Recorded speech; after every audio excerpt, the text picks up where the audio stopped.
Hi again, everyone. Gary Digital Williams here on Boxing Along the Beltway. Our news and notes for this week. Sorry, we're a little late in the week for it, and a couple things we're going to talk about happening today, Saturday, March 12th, as we speak. They'll be getting ready to take place later on in the day. So I just wanted to give you a big heads up in case you have no plans during Saturday. Both of them are in the amateur situation.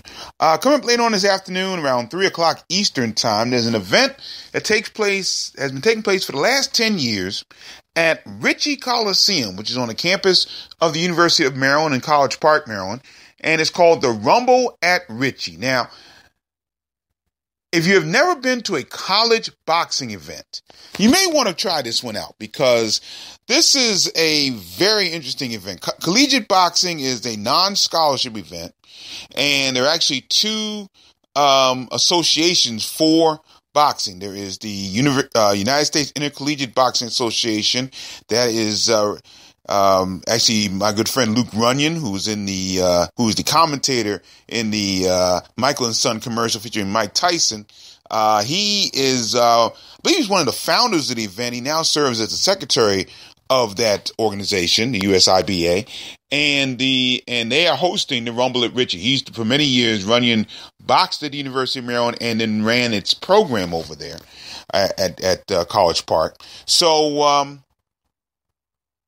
they hold the Rumble at Ritchie. Now, collegiate boxing is a lot different than even regular amateur boxing, for lack of a better term, regular amateur boxing or amateur boxing that we know, because it's definitely a team sport. I mean, even though it's an individual sport in the ring, there's so much cheering between the schools that are involved. I remember one year, University of Maryland hosted the National Collegiate Boxing Association. That's the other organization.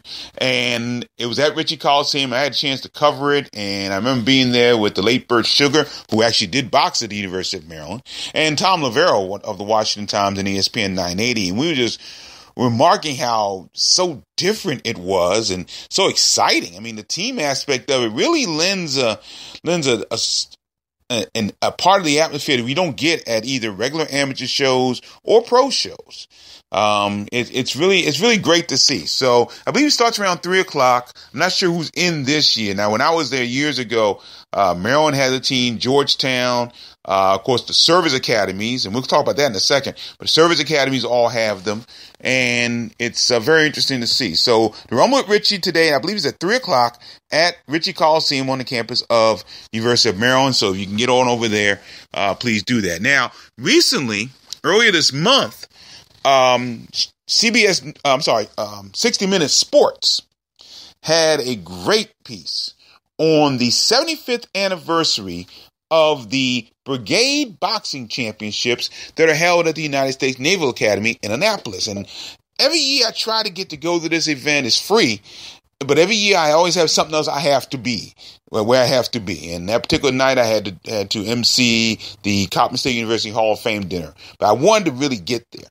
I do want to get to that Brigade Boxing Championships. What I didn't know until recently, that every person that comes through the United States Naval Academy has to take up boxing, which is interesting. I mean, it's a great situation. But without giving up too much of the story, please watch it. It's on 60 Minutes Sports on Showtime.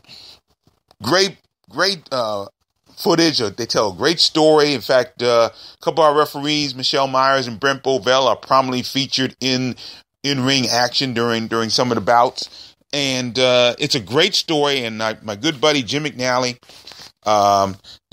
who is the head coach, been a long-time head coach of the United States Naval Academy boxing team, is, of course, interviewed in it. And he was one of only two referees in this area, the other one being Brent Bovell, who could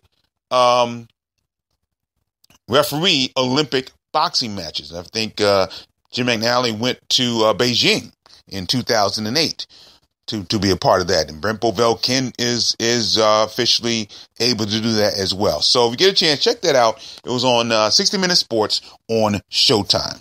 So that's coming up tonight, the Rumble Ritchie this afternoon. Now later on this evening is the first semifinal night of the Washington Golden Gloves. That'll be at the Sugar Ray Leonard Boxing Center in Palmer Park, Maryland. And I don't you can see the whole schedule on the blog, and a lot of times I don't talk about the individual matchup because you never know, number one, whether or not they're actually going to take place. But I'm gonna take a chance on this one because if it comes off, it'll be a great matchup and it'll be an interesting matchup indeed. In the open division, I think one of the key highlighted bouts on that open division card, part of the card, will be in the 141 pound division, 141 pound division, and it'll match Tyreek Irby of the Headbangers, who of course went to the Olympic trials this past earlier this year, taking on Greg Outlaw. He's out of Sugar Ray Leonard gym, and it's a great matchup of two, I guess for lack of a better term, veteran amateurs. These guys have been around a long time, especially Outlaw, because Outlaw actually started at 112 pounds when he was a kid, a younger kid. And actually, I think I want to say he made either the novice or the open team as a 112 pounder. And now he's been fighting because he's older, and he's been fighting in the 141 pound division. And that's a very interesting matchup for a semifinal. So that could be very interesting. So if that bout comes off, and again, sometimes what happens is fighters don't make weight, boxers don't make weight, and their bouts get called off, or they just don't make it on time. They don't come to the weigh-in on time, and they get scratched from the card. So hopefully that bout will take place tonight at the Sugar Ray Leonard Boxing Center. Now, I will be in attendance. In fact, I'll be attending all the rest of the Washington Golden Gloves events for the rest of the month into April. And, of course, on Saturday, April 2nd, we'll have live coverage of the Washington Golden Gloves final. That'll be at the Rosecroft Raceway in Fort Washington, Maryland. Of course, that big weekend with April 1st, Adrian Bronner, Ashley Theophane. And next week, I'll have more information about that card as well. But April 2nd, we'll be at the Washington Golden Gloves at Rosecroft Raceway. Then on Saturday, April 30th, we'll be once again at Rosecroft for the regional Golden Gloves, and we'll provide live blow-by-blow coverage of that as well. So tonight is the first semifinal at Sugar Ray Leonard Palmer Park, Sugar Ray Leonard Center in Palmer Park, Maryland. Next week, we'll have the second semifinals, and then April 2nd, the finals for the Washington Golden Gloves. So that's coming up today. So get a chance going out there and make a good day of amateur boxing action. Now let's move to the pros, and congratulations to Slick Nick Kisner, who came back the boxing last night in Weirton, West Virginia. Now, unfortunately, not a whole lot was written about this card, so I don't know who he beat, in all honesty. I know he won a fourth round TKO. There was talk he was supposed to have a rematch against Marlon Hayes out of New York, and that was a bout that he had right before his matchup against Latif Coyote on national television. And I don't know if it was him or not, but he did win a fourth round TKO. If it was him, that's a good improvement for Nick, because the last time he fought Hayes was at the ABC Sports Complex in Springfield, Virginia last year. He couldn't look good. As I said that time, he could not look good against Hayes. Hayes was clowning, and they were getting some strange stuff going on. And so it's good to know that he righted the ship a little bit better and knocked this guy out. If it was Marlon Hayes, and again, I don't really know. So we'll see what happens there. Nothing coming up in the pros in this area yet until actually March 26th. That card, as far as I know, is still on at UDC, but I don't know who's on it other than Brandon Quarles. So when that card's still on, we don't know. We'll keep you posted on that. Meanwhile, on Friday, March 18th, at the 2300 Arena in Philadelphia, Pennsylvania, Mike Yes Indeed Reed returns, and I hope you had a chance to listen to my interview with Bob Arum, the head of Top Rank, who is Mike's promoter, and how highly he thinks of Mike Yes Indeed Reed. He thinks he's going to fly high, as he said. But listen to the interview. It's on archive here on the Boxing on the Beltway Google app for Android. You can also hear it on Spreaker.com and iHeartRadio.com and on YouTube as well. But he's got a tough one, apparently. When he takes on a guy named Abraham Bambi Cordero. He's out of Guadalajara, Mexico, and he is 13-2-1, 7 KOs. Reed is 17-0, 10 KOs. This bout will be at the 2300 Arena in Philadelphia, Pennsylvania. Now, Reed was scheduled to fight on the Terrence Crawford, Hank Lundy card, but that card didn't happen. The whole card was scrapped. So he That card was scrapped, so Reed got a chance to fight on this card. He's the co-feature on this card in this 8-round bout. Now, Reed is, as we said, 17-0, 10 KOs, coming off a 7th-round TKO over Rondale Hubbard. That was on November 7th in Las Vegas. Cordero will compete in the United States for the very first time, and that can work one way or the other because he's fighting out of Mexico, which means he's fighting some pretty tough dudes more than likely. At the same time, has he fought the competition that Reed has fought? And the answer to that is sort of. Yeah, I mean, he has fought some good competition, and he did win a WBC Youth Lightweight Championship, Silver Lightweight Championship. However, he lost that title on the scales. He didn't make weight in his next bout, and the bout went to a draw. Cordero's record is 13-2-1 with 7 KOs. He's coming off an 8-round split decision win over Rafael Guzman. That was in Guadalajara on August the 1st. So Mike Reed coming up on Friday, May 18th at the 2300 Arena in Philadelphia. Now, we now also know the date for the first title defense for WBC featherweight champion of the world, Gary Russell Jr., the Capitol Heights, Maryland native. He'll make that first defense on Saturday, April the 16th. He will headline a Showtime Championship boxing card against Patrick the Punisher Hyland. He's out of Dublin, Ireland, and that bout will be at the Foxwoods Resort in Mashantucket, Connecticut. Now, Russell, as we said, 26-1, 15 KOs. He was scheduled to defend his title late in 2015. He suffered a cut in training. Y'all remember that. The man he was scheduled to defend that title against was Oscar Escandón. And Escandón, as you know, just won the interim WBC featherweight title. He defeated Robinson Castellanos by a 7th-round TKO right here at the DC Armory on March the 5th. That was last Saturday. Now, plans were made for Russell to defend the title against Hyland on the undercard of Keith Thurman, Sean Porter, which is scheduled to take place today. But the card was canceled. You know, Thurman had the car accident, and the whole card was scuttled. So that bout is now moved to April 16th. It'll be at the Foxwoods Resort in Mashantucket, Connecticut. A little bit about Hyland. Hyland's 31-1 with 15 KOs. He last fought on October 10th and scored an 8-round TKO over David Martinez in Lowell, Massachusetts. So this could be very interesting. Again, we don't know when that Hyland has faced a guy with the speed and the combination of speed and power that Gary Russell Jr. has. So we'll see what happens there. Now, also on that card will be the 2015 Beltway Boxing Rookie of the Year, Antonio Russell, Gary's brother. And he is 5-0, 4 KOs. This will be his first bout of 2016. He's coming off a 3rd-round TKO over Eduardo Melendez on October 30th in Orlando, Florida. Now, we also have news on another Russell brother, Antoine Russell. He is in Buenos Aires, Argentina at this time, and he is getting ready for the first Olympic Games qualifier for the right to compete in the Olympic Games.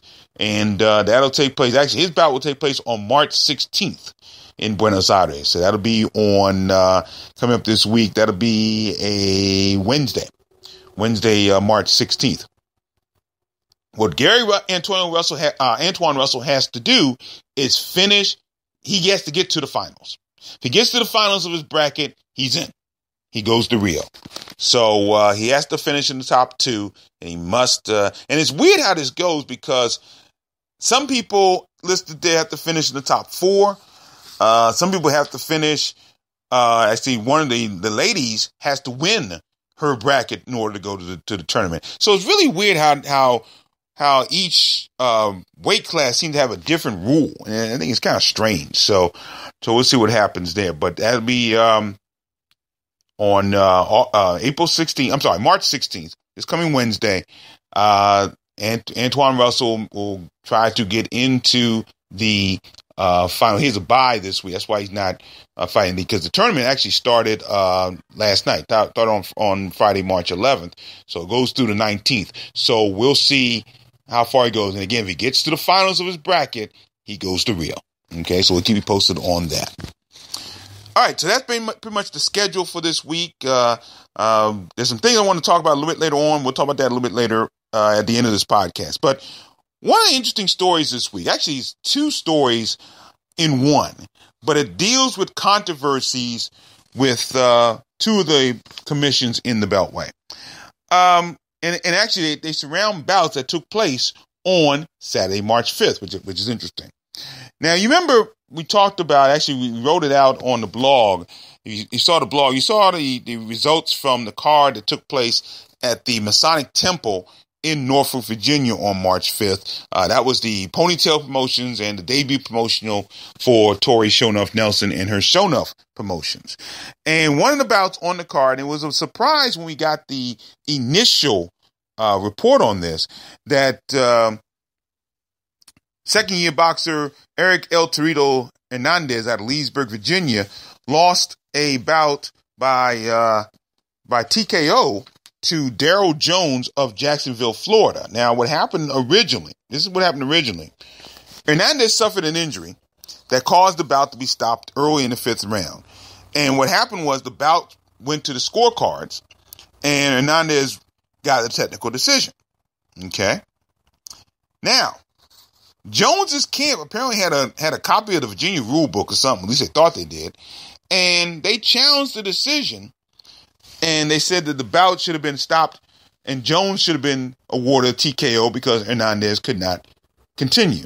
Well, initially, the Virginia Commission, or the Virginia Department of Licensing Regulations, with their actual title, changed the decision in favor of Jones. So it looked like Hernandez had his first pro loss.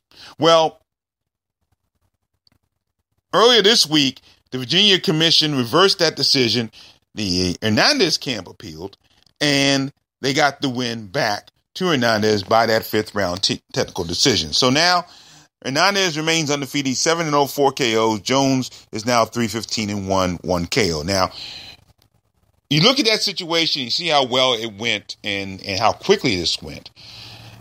But I know a lot of folk, and I know some people who may be listening to this will get into this. I'm going to get into it now. Wondering why the Virginia Commission seems to be dragging its feet in ruling, if they're going to rule at all, and they may not, about what happened back in October, on October 17th, at the Eagle Bank Arena involving boxer Pritchard Colon.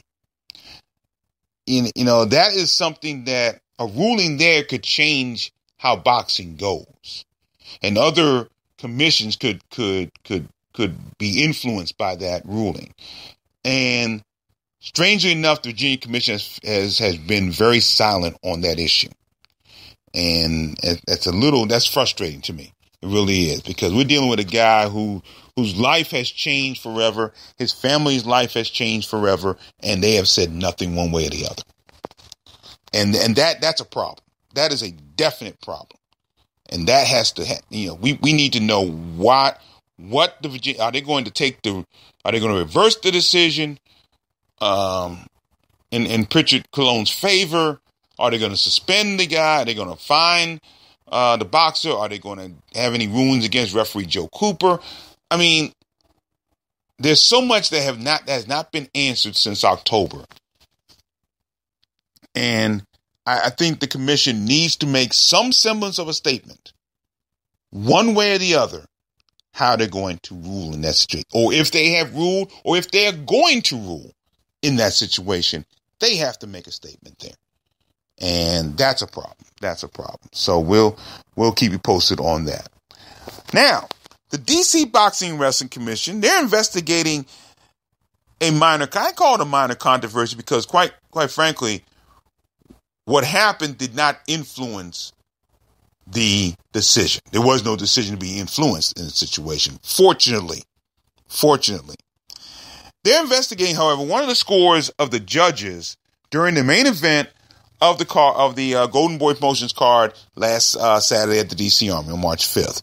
Now, again, it was the main event between Luis Ortiz and Tony Thompson. And again, the outcome wasn't in question, obviously. Ortiz was dominant in that performance, 6-round TKO. He knocked down Thompson 3 times en route to the win. However,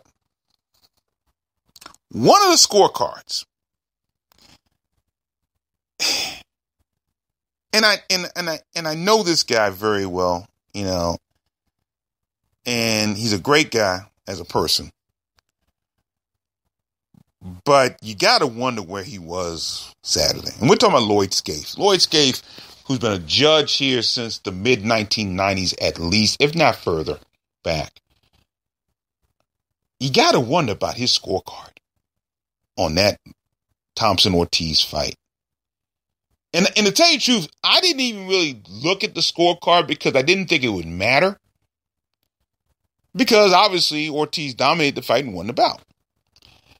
But it wasn't until I read a story that was written by Mitch Abramson of RingTV.com, who did look at the scorecard. And I guess, I don't know, we got sent, thanks to Golden Boy Promotions, who did an outstanding job with this card, by the way. Promotional-wise, press-wise, they were fantastic. And the PR person for Golden Boy sent us by email the scores of the card of each bout. And I didn't really think to look at the scorecard because, again, the outcome was not in question. So I didn't even bother to look at the scorecard. And it wasn't until Mitch Abramson, Ring TV, wrote this article that Lloyd Scaife's card was just ridiculous. Pure and simple, ridiculous. Now, all three judges were local judges, and I know all three of them very well. We said Lloyd Scaife. The other two were Tammy Jenkins, who has been judging for a number of years, and Paul Wallace, who has been doing it for a little bit now. And I believe he also judged the Saddam Ali Jesse Vargas title bout that Vargas won, a great bout. And I believe, and I think that was Wallace's first major title bout that he had a chance to judge. I'm not sure about that, but I think that's the case. And both Tammy Jenkins and Paul Wallace had a shutout for Ortiz after 5 rounds, 50-43. And again, Thompson was knocked down 2 times in those first 5 rounds, then knocked down again in the 6th. However, Lloyd Scaife's scorecard had Ortiz winning the bout by a score of 48-47. 1 point going into that 6th round. Scaife scored the first round 10-9 for Ortiz. Now, that's a problem because Ortiz knocked down Thompson in that first round. Okay? He knocked him down. So, and it was not a flash knockdown. It was a legitimate knockdown. So it should have been scored a 10-8 round, and it wasn't. Both Jenkins and Wallace had the round 10-8 for Ortiz. Now, Ortiz knocked down Thompson again in the 3rd round. Scaife gave the 3rd round to Tony Thompson, 10-9. Can someone explain that? I mean, you cannot explain that. So, Ortiz knocked down Thompson in the 3rd round. Thompson got the round. Now, Jenkins and Wallace both saw that round for Ortiz at 10-8. And Scaife called the 5th round in favor of Thompson. That is just amazing to me. And like I said, I know Mr. Scaife. I've known him for years. He's a great guy, nice person. Doesn't say a whole lot. You know, keeps to himself and just, you got to wonder. Now, the DC Commission has a new chair. His name is Adam Weirs, and also a new deputy commissioner now. The deputy commissioner is Skip Brown, who moved up and replaced the late Alfred Grant. And the commissioner is a woman by the name of Kim Lockett, who I've not met personally. We've talked via Facebook, but I haven't had a chance to talk to her personally. Hope to do that between now and the April 1st card at the DC Army, Adrian Bronner and Ashley Theophane. But Weirs came up to me and actually introduced himself. The funny thing was he did not introduce himself as the chair of the commission. And I didn't know. I thought he was a fan. I thought he was somebody on the commission who was relatively new, but I didn't think he was the head of the commission at that time. But so that was kind of interesting. But seems to be very gung ho, and he comes at a very interesting time because we've gotten so much bigger, and so many things are happening, and it's going to continue to happen. Okay, we got, of course, the big week with Broner Theophane. Now, we come to two announcements, and I have a postscript about the Ortiz Thompson card, and I'll talk about that at the end of this podcast. But we have a couple of big announcements. Actually, one announcement I can't make yet, not officially. And one that's an announcement that could happen. It's sort of a 50-50 right now, but I do want to talk about it a little bit. And I can talk about that one because it's been all over Facebook. But you might want to clear the weekend, and I said it's the weekend of May 13th and 14th. You might want to clear that weekend. Now, the May 14th bout I can talk about a little bit because it looks like it's going to happen, but we're not 100% sure. May 14th, we will be at the Maryland State Fairgrounds in Timonium, Maryland. First time, to my knowledge, they've had boxing in that area, in that location. The main event on that card is I guess the best can be considered is a Baltimore backyard brawl. And it could be very interesting. If it comes to fruition, it should be a great bout. And it'll be fought at welterweight, which means both guys will be coming down in weight. The bout that's being talked about, and it's been talked about really for a year or so.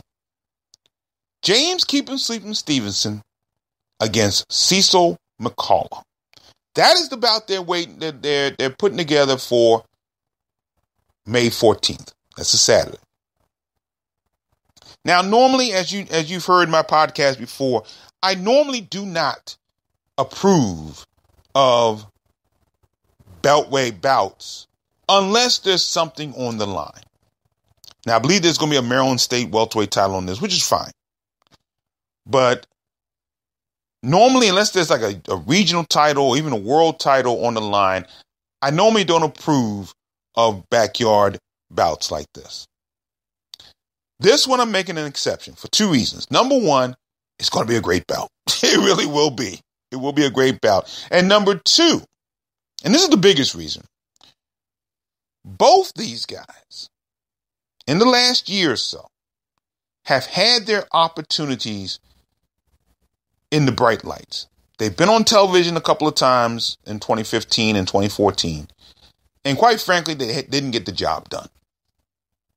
You know, Cecil McCullough has fought the likes of Ishe Smith. Couldn't get it done. Stevenson's fought the likes of Sammy Vasquez. He didn't win well. Didn't do well. So this bout has a lot more meaning to it than most backyard brawls have. Because one of these guys is going to find it very difficult to continue his boxing career if they can't beat the other. So it's almost a win or go home situation in that bout. And that's what makes that particular bout so intriguing. It really does. And you've got the power of Stevenson, who's got good power, against the really good boxing ability of Cecil McCullough. So I think it's as close to a pick'em fight. I think the drop in weight, because both these guys have been fighting primarily at junior middle, I think it benefits Stevenson a little bit more. And that may be the tipping edge. I mean, I'm not making a prediction, but I think that could be a tipping edge in that situation in favor of Stevenson. But if that fight happens, it's going to be a barn burner. And right now, I'm hearing a lot of things. I'm hearing that McCullough has agreed to it. I heard originally Stevenson had balked at it and wasn't going to do it. Then I'm seeing Stevenson post, some trash on Facebook, which leads me to believe that he may agree to it or may have agreed to it, but I don't know. So, we'll see. We'll see. It could be very interesting. Now, that's Saturday, May 14th. Friday, May 13th is the other bout. Now, all I can tell you that the bout they're looking for is done. But I don't want to. They're supposed to announce it next week, and I'll wait until the announcement before I announce it because I want to do that. I want to follow protocol. I will tell you this: it is at the DC Armory. It will be televised by BET. That's all I'll tell you right now. But if the bout comes through, and I think the bout's pretty much a done deal, it's going to be between that bout and Stevenson McCullough. It's going to be an incredible weekend, the weekend of May 13th, 14th. Okay. The announcement will be made next week. I haven't heard it's been announced next Tuesday. And as soon as we get the announcement, we'll put it up there on Boxing on Beltway, the blog on boxingonbeltway.blogspot.com. And then, we'll announce it right here on the podcast as well. But when I heard about the matchup, I was floored. That's all I'll tell you. I was floored. It's going to be something else if it happens. So that's all I'll tell you. So that's May 13th, DC Armory. And it'll be televised by BET. And Baltimore, the Maryland State Fairgrounds in Timonium on Saturday, May 14th for a card out there. So again, Adam Weirs, the new chair of the DC Boxing Wrestling Commission, has been a busy man. Because just in his first, I'd say maybe month and a half as chair, he'll have 3 nationally televised cards under his watch. Oh, he had one with HBO. Spike TV is coming in for Adrian Broner and Ashley Theophane, and BET comes in for this card on May 13th. So that's amazing. That's amazing. And that leads to my final point of the day. And I'm going back now to March 5th at the show at the DC Army for the Thompson Ortiz bout. And I was very blessed to be put in. And again, there's a, I think I've mentioned this before. There's a sort of a hierarchy when the promoters put their press row together. There's a hierarchy. And knowing that hierarchy means that the major press, newspaper press and major media gets put on the front row. So you've got ESPN, maybe, ESPN.com, Dan Rayfield's always front row. USA Today has their boxing crew, led by Bob Yellen. They're on their front row. The local papers are usually on the front row. So the Washington Times is there, Tom Lavero. And I get put now in D.C. on the front row. And that's been happening in the last few cards. No matter who the promoter has been, it's been that way. And I'm very appreciative of that. And I think it's twofold. Number one is fightnews.com. And I have to say this. I've been working with fightnews.com since 1999. We are, I think, the best website for boxing. I mean, there are other great ones. There's so many other great ones, but we have been a leader in that situation. And quite frankly, I think it's because of me. And I don't want to hurt myself, pat myself on the back, but I think a lot of it is me. And my long-time service of covering the boxing in this area. And quite frankly, I didn't really think I did this card, the Thompson Ortiz card, enough justice because of my full-time job as a teacher. I couldn't get to any of the events during the week because I was teaching school.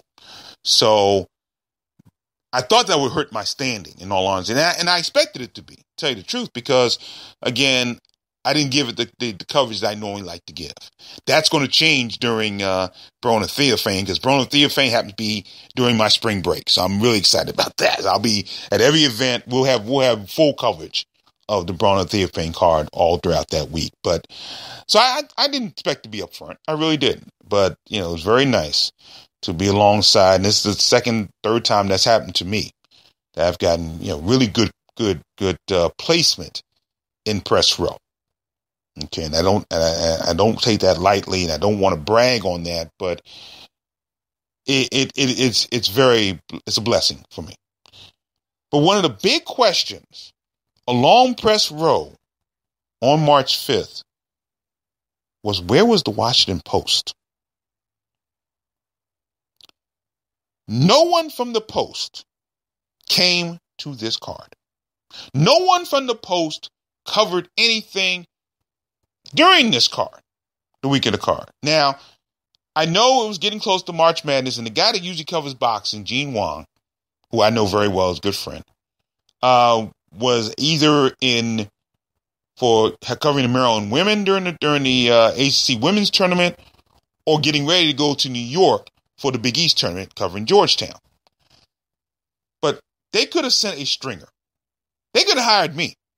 Now, that would have been another thing on my plate, though. I can tell you that, because I was doing stuff for my own blog, fightnews.com, and I had an article published in the Washington Informer, which is a local African-American paper here in the D.C. area as well. So, it'd been another stringer for me, but I would have been able to do that. But they did not send a person, and people, especially along my row, were asking, "Where's the Post? Where's the Post?" And I think it's incredible that you will get Associated Press articles about the UFC card that took place that night. That was the Conor McGregor-Nate Diaz fight, and Holly Holm and Miesha Tate. And you would rather publish that than send somebody to go, let's say, and I'm looking at a new location, 10 miles up the road, if that, to the D.C. Armory to cover a bout that features a hometown boxer fighting for the first time in his hometown, and then only for the second time in almost 20 years in this area, in the main event, on a nationally televised card. And you send no one. That's ridiculous. And that makes me so angry. And again, that's I go back to the reason why I started this blog. And that's the reason. Tom Lavero is a boxing guy, and I love Tom to death. I really do. He's a great guy, and he's a boxing guy. Okay? So he's going to be there. It's on national TV, so the TV cameras, the TV stations in the area don't have to be there. They can get the footage they needed off the airwaves. But to have nobody from the so-called number one paper in this area at that card was absolutely ridiculous. It made no sense. Made no sense whatsoever. But it shows you how much the Washington Post, and again, I love Gene Wong. He's a great guy. But how much the Post cares about not only boxing, but their local athletes.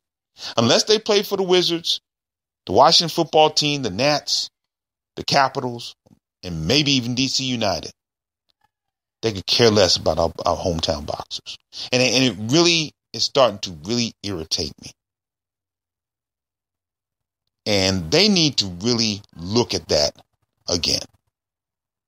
Because there's too much going on in this area. Again, 3 televised boxing cards in Washington, D.C. at the same location, the D.C. Armory, in 3 months. March 5th, April 1st, May 13th. And you have to wonder why the biggest paper in the town can't cover that. Got a guy defending a world title on April 16th. Why can't they cover that? You got a guy from the same family who may be going to Rio for the Olympics. Why can't they cover that? So this is directed directly at the Washington Post, because their coverage of professional and amateur boxing, actually amateur boxing actually has not been that bad. They've done some good stories about the amateur boxing, but their coverage of DC pro boxing leaves a whole lot to be desired. And it is just, it's bordering on criminal right now. It's bordering on absolute criminal. And they really need to fix that. So that's my rant for that. And it was just amazing how many people along press row where I was sitting were asking that question. Where was the Washington Post? And I guess a better question may be, where has the Washington Post been? So we hope to see you tonight from the Washington Golden Gloves. That's where I'll be tonight. So I hope to meet you all and talk about it. I usually don't sit there. I mean, I get in because I'm pressed, but I don't make myself available as a press person. I'm a fan just like everybody else. So please come up, say hi. Love to talk to you. Love to talk. Any questions you may have about what's going on. Love to talk to you about it. And hope to see you tonight. It'll be 7:30 at the Sugar Leonard Boxing Center in Palm Park, Maryland. Get there early, folks, because the crowd gets there. No question about that. So we'll see you there. And we'll talk next week. And also next week, I plan to do a special podcast along my regular News and Notes podcast. We're coming up on an anniversary on Wednesday, March 16th. And it's the anniversary of a time of the start of a 2-year odyssey that led us to one of the great times in Beltway boxing history. And we'll talk more about that next week. For now, I'm Gary Digital Williams. Thanks for listening, everybody. And always remember to keep supporting the best boxing in the world, the boxing along the Beltway. Take care.